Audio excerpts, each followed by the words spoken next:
Welcome to another episode of Unlocking Astrology with the key master himself, the one and only Samuel Reynolds from unlockastrology.com. He's the founder of that, a master astrologist. Hello there, sir.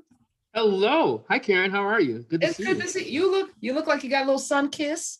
And you look rested and happy. I feel your energy. And this is not astrology. This is just human beings vibrating. So hi. Hi. So today, let me put this on the gallery. We're going to talk about, there's a lot of talk about Mercury and retrograde, which I think we've touched on before, and eclipses. Why is that relevant now? A couple different reasons. I mean, we're in the middle, literally, of eclipse season. So we had an eclipse the last week in May for the full moon, the lunar eclipse. And in about a week, literally a week, next week, we're going to have a solar eclipse. So, and the eclipses happen in what we call seasons, meaning that there's a time frame where we're in the same signs as what we call the lunar nodes.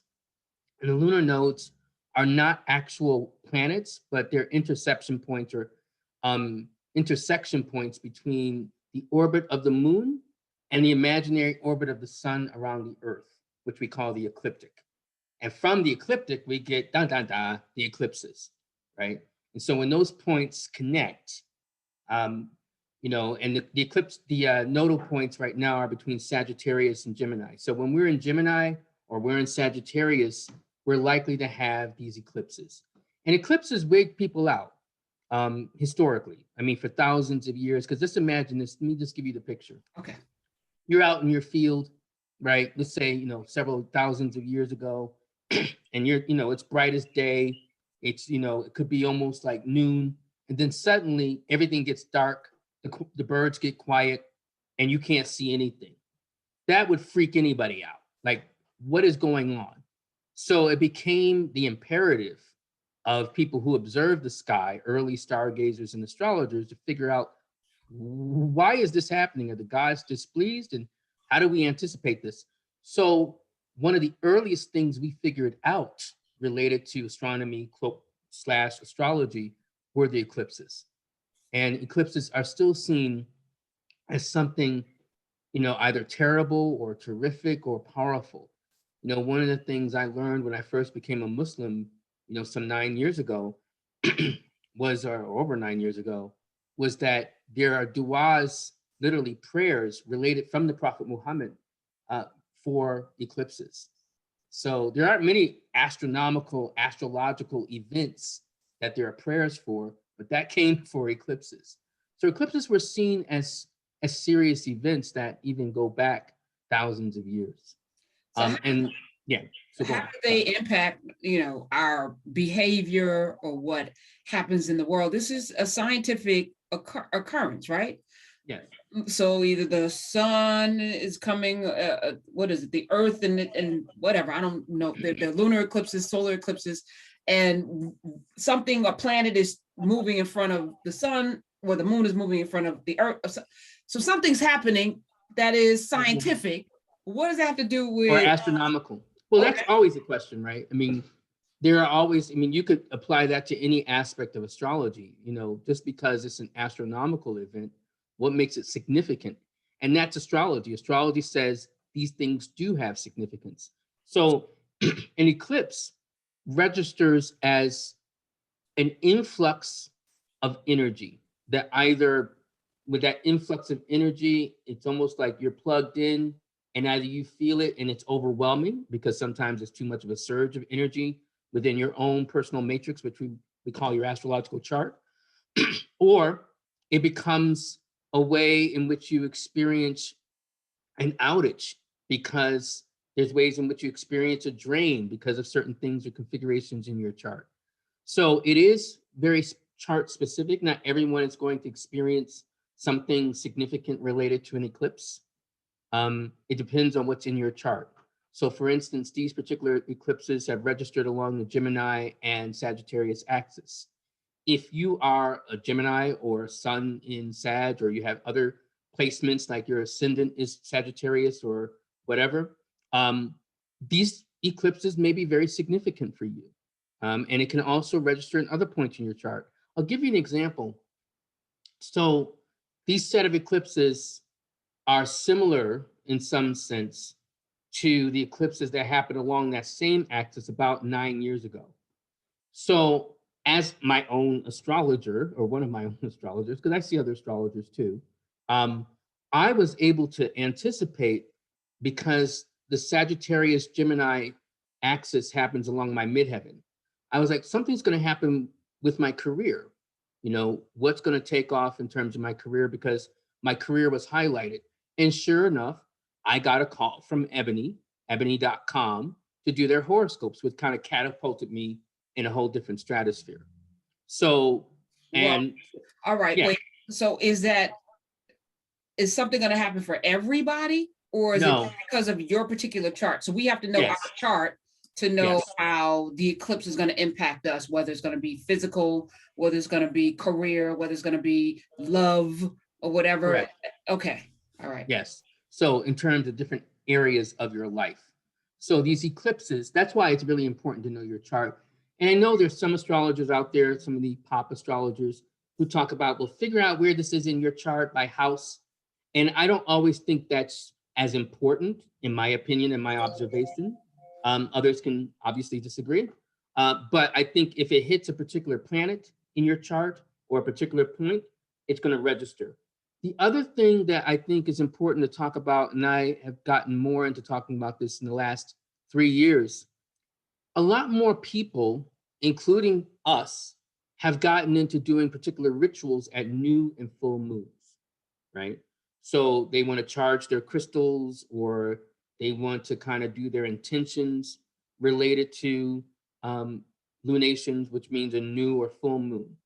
When you come upon eclipses during eclipse seasons, I'm going to say something very specific. Don't do that. Don't charge your crystals.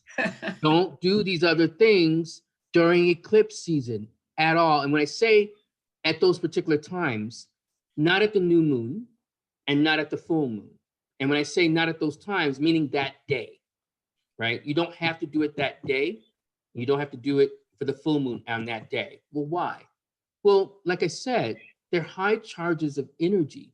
So it's kind of like you saying, if you're going to charge your crystals or do these particular things at the eclipses, like, oh, I want to get energy. Let me take this here butter knife and put it in this outlet and see if I can get some energy. That's the wrong way to get energy. It's not going to be effective. It's too much energy to come through. So that's why, you know, when people get into charging their crystals or kind of setting their intentions or any other kind of basic form of magic, because a lot of people don't really study magic if they're going to get into magic. I am not someone who's proffering getting into magic per se, and I'm not denouncing it either, but know what you're doing. And when you're doing it during eclipses, that's not the thing to do. This goes back some 4,000 years. Ancient Babylonians wrote, like, for instance, one of the things they would do during eclipse season is they would install a fraudulent king, a kind of shadow king, so the real king wouldn't be affected at that particular time. Now, we might say, like, that's you know, or whatever, but here's the thing that's interesting. During 2017, when we had the Great American Eclipse, meaning that the eclipse was that the one where Trump was looking into it and he was supposed to have on the glasses? Talk about him. That's exactly right. Now, here's something that's interesting about that. So that particular eclipse was at 27 degrees of Leo. He actually Trump, I should say, has 29 degrees of Leo rising. So every astrologer was kind of looking like, how would this affect Trump? You know, what might come up with it? So one of the things that was interesting is that around that time is that the person who was trumped up or actually pushed up as kind of like the kingmaker and who was kind of like put as the patsy was Steve Bannon. What happened to Steve Bannon? He was sacrificed on that particular, around that particular time. And when I say he was sacrificed, obviously he wasn't murdered, right? But he was sacrificed as having been the advisor, the kingmaker, the other person related to Donald Trump. So these are the things to consider. You know, some people, you know, it's not clear whether he actually has an astrologer. That means Trump. But, you know, we long have suspected that he does. So that's just an example of the practice and even some of the ideas associated with eclipses. So when people get into like wanting to do particular things around that time, they have to be careful. And that's why I think it's fundamental that you should know your chart so you know where you fit. Because the next set of eclipses that start coming after June 10th is in November. And so that one is going to be the first one we have toward the middle of November is going to be at 27 degrees of Taurus. I think that's a lunar eclipse. Now that's significant because that means the eclipse seasons are going to start to change, going from Gemini and Sag more to Taurus and Scorpio. So they're going to go more to our signs. And Right? what does that mean for us, those of us So who are Taurus? this is where it's important to know in relation to your chart. It could either be a surge, right, where things kind of, you know, buoy and accelerate, or it could be some kind of outage. You know, now how that plays out is sort of how you play it out. I'll give you an example. So last year, during the eclipse season, I knew that that same kind of eclipse was coming to to my midheaven, to the part of my chart that deals with career, but it was an outage. So I was like, oh, I better be careful.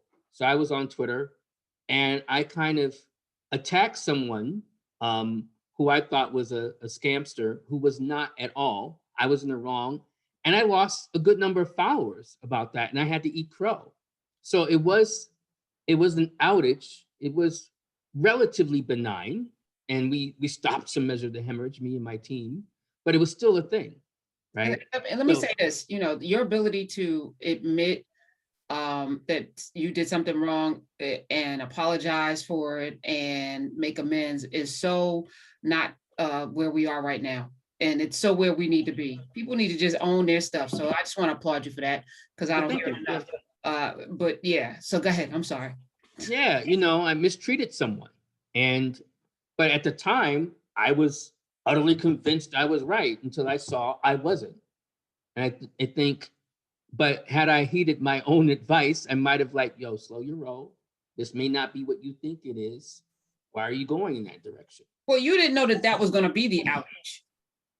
So, well, I didn't know it was an outage. And I knew I could suffer some damage. Like I've seen this with many clients. There's one particular client who's well-known. That's all I'll say about them, but they're well-known and they also suffered an immense hit some years back during when the eclipse was kind of close to their midheaven or also close to their sun. And this is something that we talked about. And so they had to get off of social media for a while until they convalesced their career and their reputation. And now it's doing fine. Where's the midheaven? The midheaven is at the top of the chart. It's like comparable to noon, like being right above us. Mm-hmm. So the midheaven is really at the top of the chart when you go more so toward the clockwise. And what does it mean when you're looking at? So my sun sign is Taurus, right? That's my sun. Right. My midheaven. Now we do have a chart for you, right? But if we were just going to go by your sun sign, right? That means then at the top of your chart would be if we were talking about you being a Taurus rising, Aquarius, right? So Aquarius would be at the top of the chart. So that's, you go from Aquarius and then we go Pisces, Aries, Taurus, and then we go down. Now, there's another axis that has the opposite end of that, which is Leo, which is the IC, which is more so related to home, sense of family, one of your parents or both of your parents, your ancestors, your home in the sense of your land, even your ancestral home. So those are the things that we would look at in terms of that axis. So that depends on when you were born, if we're looking specifically related to your chart. Okay, so the eclipse being in Taurus or Scorpio, which will be in November. Yes. Will directly impact somebody who has a sun sign in Taurus or Scorpio. Absolutely. Well, within that range. So one thing to know, let's say someone was born on the first day of Scorpio or the first day of Taurus. May not be a big deal for them because this is going toward the end of the sign. One thing to know that's weird about the nodes, they move backwards. And that, yeah. So when it goes from Gemini, it's going to go into late Taurus. It's going to be like it goes from 0 Gemini to 29 degrees of Taurus, rather than going to 0 degrees Taurus at the beginning. So they actually go backwards. So eventually, within those 18 months that we're in that season, that person who's at early Taurus or early Scorpio, they will be affected by those eclipses. All right. So I'm the 24th of April. So I'm not getting hit from the door. I'm not getting hit from the door. But I'm more likely to get it. I'm at the end. Okay. All right. And whatever that it is could be good or bad. It could be good or bad. It is something that's registered in your chart. And when there's an outage. One more thing. So it lasts for 18 months. The cycle, yeah, because the nodes stay in one particular sign for about 18 months. So the eclipse seasons that happen either along that axis run along that particular time period. So another example I can give you is when we had the wolf blood moon in January, whatever that was. And I don't like these corny names, right? I mean, I am calling them corny because some of them are supposedly from Native American culture. And I'm like, which one, right? No one ever identifies. We just want to kind of broadly call something Native American without recognizing like we have all these different nations and no one nation kind of called the moon any one particular thing, right? They didn't all get together and like, I think we should call it wolf moon. Yeah, I think that didn't happen.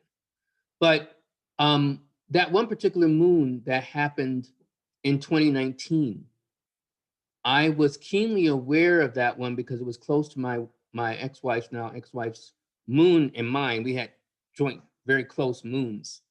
And with it being in my moon, I was like, oh, I have to watch my health. But I was like, it also could signify my cats or our cats. And so sure enough, our cat started getting sick within a month of that eclipse, which usually an eclipse takes about a month to start manifesting in someone's life. Doesn't always have to be that, but it could be that. And the cat started getting sick, and by by July of that year, we had lost both two of our cats. So, and the other cat had to get surgery, emergency surgery, in order to survive, and he's doing fine now. But I could anticipate some of that and was somewhat prepared.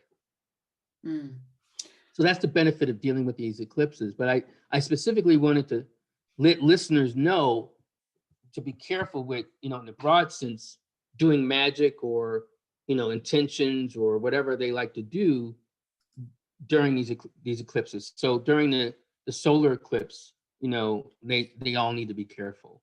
So the next that's the June 10th. Where's the best place to go find when the eclipses are going to happen? Is there like go to eclipse.com or something? That would be nice. There is different websites, astro.com. To get you also can get calendars, astrological calendars. Llewellyn calendar is one of my favorites. There's any kind of place where they have particular apps. And I know that they talk about this on some of these apps like CoStar and things like that too. Okay. All right. Yeah, but the next one is June 10th. June 10th, and it was my wedding anniversary. Wish I had a chart then. So the best thing, get your chart, done, and then based on your chart, you'll know whether there's going to be a power outage or a power surge. But don't put a butter knife in the socket. Exactly. That's kind of the wisdom. And I guess the last thing we'll touch on is the Mercury retrograde. And just to be clear, and just to be a little bit of a grammarian for people, it is not Mercury in retrograde. Mercury's not a car. He rules cars, but he's not a car. He doesn't go in park. He doesn't go in reverse. He doesn't go in. So it's either Mercury direct or Mercury retrograde, right? Or Mercury retrogrades, right? That's the start of his action. So Mercury retrograde means, from the Earth's perspective, that Mercury appears to be going backwards. We astrologers know he's not literally going backwards. But what's happened is that Mercury takes 88 days to go through all the 12 signs of the zodiac to complete his whole year. So what happens is that he's really starting over. And it just seems from our perspective, because now we're just, trugging through Gemini, that, oh, he's going backwards. Well, really, he actually starting over and coming up toward us and catching up. And then he will surpass us again, and because he'll be ahead. So this is his cycle. And as he goes toward his retrograde, he's also going toward a renewal point. So it's like a new moon. So when people get freaked out about Mercury retrograde, they're actually just being caught up in awareness, or just like, oh, I have to be aware of Mercury retrograde, rather than what I think Mercury retrograde really calls for, which is to be aware. So it's aware of how you communicate. It's redoubling some measure of your efforts.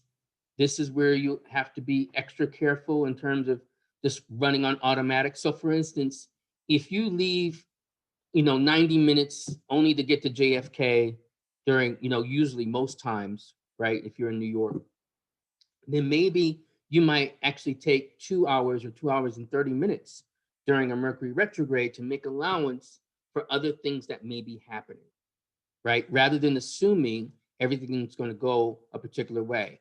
If you and your loved one, your partner, usually text, then what might be necessary during a Mercury retrograde is to get on the phone and talk. So you don't have like that Key and Peele episode where one is texting, you can't interpret tone, and the other one's like, oh yeah, all right, blah, blah, blah, and things escalate. Right. So it's a way to renew, change up, think about what's happening in your communication, or in all things that relate to things Mercury. Mercury deals with 3 comms, I call it: communication, commuting, and commerce, in terms of how we think about things going from A to B. So those are what need renewal rather than your fear. And when is the retrograde over? This one. This one is going to be, I'm blanking on the date. I believe it's June. I want to say June 21st. Okay. It's close to that one. All right. Yeah. So we're yeah, it's only 3 weeks, right? It's only a 3-week period. But the whole lot could happen in 3 weeks, Sam. Well, a lot can happen. I mean, so for instance, some people talk about something called the shadow, which is just a few weeks before Mercury begins his retrograde. So things can get wonky. You can have problems with your computer, right? Things can get tripped out. Is that what happened to me? Yes, it did. Oh. I wasn't that surprised by it. So the thing, in anticipation for Mercury retrograde, this is where people have to be sharp, and in all things related to Mercury, where they have to back up their computer, maintenance checks. This is where you might check it for bugs, in anticipation. I've gone through it myself. I've had to replace a hard drive during a Mercury retrograde. And that's why, to this day, most of my important files are saved on clouds. Yeah. Right. So I don't ever have to deal with, like, if my computer goes out, it's like, okay, well, some of the stuff I just downloaded may have been gone, but other things are already put somewhere else. Or if you want to, don't want to deal with clouds for whatever reason, which I understand, you back it up on a jump drive or whatever you want to do. That is great advice. As always, you are such a gem. I appreciate you. Thank you. And maybe he'll carve out some time for y'all to get your charts read at unlockastrology.com, and you can follow him at Unlock Astro on the Twitter account. That's right. You're back. You're back on Twitter. I'm back. All right. Let me say thank you. As always, I appreciate you, and I will see you next week, Samuel Reynolds. Inshallah. Yes.